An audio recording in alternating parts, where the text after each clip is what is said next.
উৎস বা উৎপত্তি অনুসারে বাংলা ভাষার শব্দসমূহকে প্রধানত ৫টি ভাগে ভাগ করা হয়। তৎসম, তদ্ভব, দেশি, বিদেশি এবং অর্ধ তৎসম। চাকরির পরীক্ষায় এগুলো মনে রাখা বেশ কঠিন মনে হলেও কিছু সহজ কৌশল, ছন্দ এবং ব্যাকরণগত মিল দিয়ে এগুলো খুব সহজেই মনে রাখা যায়। নিচে প্রতিটি ভাগের চেনার উপায় ও মনে রাখার টেকনিক দেওয়া হলো। তৎসম শব্দ। সংস্কৃত শব্দ তৎসম মানে তার সমান, তৎ সমান তার, সম সমান সমান, অর্থাৎ সংস্কৃতির সমান। যে শব্দগুলো সংস্কৃত ভাষা থেকে কোনো পরিবর্তন ছাড়াই সরাসরি বাংলায় এসেছে, চেনার সহজ উপায়, গ্রামার ট্রিক্স। বাক্য বা শব্দে হসারি স ন থাকলে বা এদের কার চিহ্ন যেমন যেমন ঋকার থাকলে তা সাধারণত তৎসম হয়। উদাহরণ: ঋষি, বৃক্ষ, কৃষ্ণ, ভাষণ, মানুষ। যুক্তবর্ণ বিশেষ করে এবং শব্দের ওপরে রেফ থাকলে তা তৎসম। উদা সূর্য, কার্য চন্দ্র, নক্ষত্র। চন্দ্র, সূর্য, নক্ষত্র, ভবন, ধর্ম, পাত্র, মানুষ্য এগুলো সরাসরি তৎসম শব্দ। ২. তদ্ভব শব্দ খাঁটি বাংলা শব্দ। তদ্ভব মানে তা থেকে উৎপন্ন, তৎ সমান তার, ভব সমান উৎপন্ন। সংস্কৃত শব্দ যখন প্রাকৃত ভাষার মাধ্যমে পরিবর্তিত হয়ে সম্পূর্ণ খাঁটি বাংলা শব্দের রূপ নিয়েছে তাকে তদ্ভব বলে। মনে রাখার টেকনিক: তৎসম বানান তদ্ভ। তৎসম শব্দগুলো একটু কঠিন বা গুরু গম্ভীর হয়, আর তদ্ভব শব্দগুলো আমাদের দৈনন্দিন জীবনের খুব সহজ খাঁটি বাংলা শব্দ। চন্দ্র তৎসম চন্দ্র, প্রাকৃত চাঁদ তদ্ভব।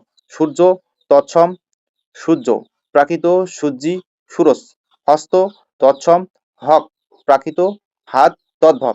চমৎকার চর্মকার তৎসম চম্ম আর চামার তদ্ভব। অক্ষি তৎসম চোখ তদ্ভব। দেশি শব্দ: বাংলাদেশের আদিম আদিবাসী, কোল, মুন্ডা প্রভৃতিদের ভাষার যে শব্দ বাংলায় টিকে আছে সেগুলোকে দেশি শব্দ বলে। এগুলো মনে রাখার জন্য একটি ছোট গল্প ছন্দ মাথা রাখতে পারেন। ছন্দ: এক গায়ের এক কুলা হাতে গঞ্জ বাজার থেকে চঙাময় বেয়ে টোপর মাথায় দিয়ে এক ছাওয়াল ছেলে এলো। সে ডাব ও ডালিম খেয়ে ডিঙি নৌকায় চড়ে ঢেঁকি দিয়ে ধান ভেনে চুলা জ্বালিয়ে কুঁড়ো ঘরে বসে পেট পুড়ে ভাত খেলো। দেশি শব্দগুলো হলো কুলা, গঞ্জ, চঙা, টোপর, ছাওয়াল, ডাব, ডালিম, ডিঙি, ঢেঁকি, চুলা, কুঁড়েঘর, পেট, কুলা, চুলা, চাঙারি ইত্যাদি। বিদেশি শব্দ: বিদেশি শব্দ সবচেয়ে গুরুত্বপূর্ণ অংশ। চাকরির পরীক্ষায় এখান থেকে প্রশ্ন আসার সম্ভাবনা 99%। এগুলো নিচে আলাদা করে সহজ টেকনিকে দেওয়া হলো। পর্তুগিজ শব্দ। পর্তুগিজ শব্দ মনে রাখার চমৎকার একটি পারিবারিক ও রান্নাঘরের গল্প। পাদ্রী সাহেব গির্জা থেকে এসে চাবি দিয়ে আলমারি খুলে বালতি তোয়ালে বের করলেন। তারপর আয়াকে বললেন, সাবান দিয়ে হাত ধুয়ে কামিজ পরে রান্নাঘরে যাও, সেখানে পেঁপে, আলু, আনারস, আতা দিয়ে সালাদ বানাও এবং পাউরুটি বিস্কুট দিয়ে ইস্পাত বা কাঁসার বাসনে টেবিলে দাও। শব্দসমূহ: পাদ্রী, গির্জা, চাবি, আলমারি, বালতি, তোয়ালে, আয়া, সাবান, কামিজ, পেঁপে, আলু, আনারস, আতা, পাউরুটি, বিস্কুট, ইস্পাত, পিস্তল, গামলা, পেরেক, ফিতা, নিলাম। ওলন্দাজ শব্দ খুব ছোট ও সহজ। ওলন্দাজ শব্দগুলো মূলত তাসের খেলার মতো সম্পর্কিত। শব্দসমূহ: ইস্কাপন, টেক্কা, তুরুপ, রুইতন, হরতন। মনে রাখবেন তাস খেলা ওলন্দাজ। গ. ফার্সি শব্দ ইরানি। ফার্সি শব্দ মনে রাখার সহজ উপায় হলো এগুলোকে 3টি ক্যাটাগরিতে ভাগ করা। ধর্মীয় শব্দ: খোদা, পয়গম্বর, নামাজ, রোজা, ফেরেশতা, দোজক, গুনাহ, দরগা, জেন্দা। প্রশাসনিক: আদালত, দরবার, দস্তখত, কারখানা, জবানবন্দি, চশমা, কামান, বান্দা, তোশখাক, রসদ। বিবিধ: দৈনন্দিন, জিন্দাবাদ, আদমশুমারি, মেথর, সওদাগার, কারিগর, চাদর, জাদুকর, দেওয়াল, নালিশ, বাগান, গরম, চর, নরম, রাস্তা। আরবি শব্দ। আরবি শব্দগুলো 2টি ভাগে মনে রাখা সহজ।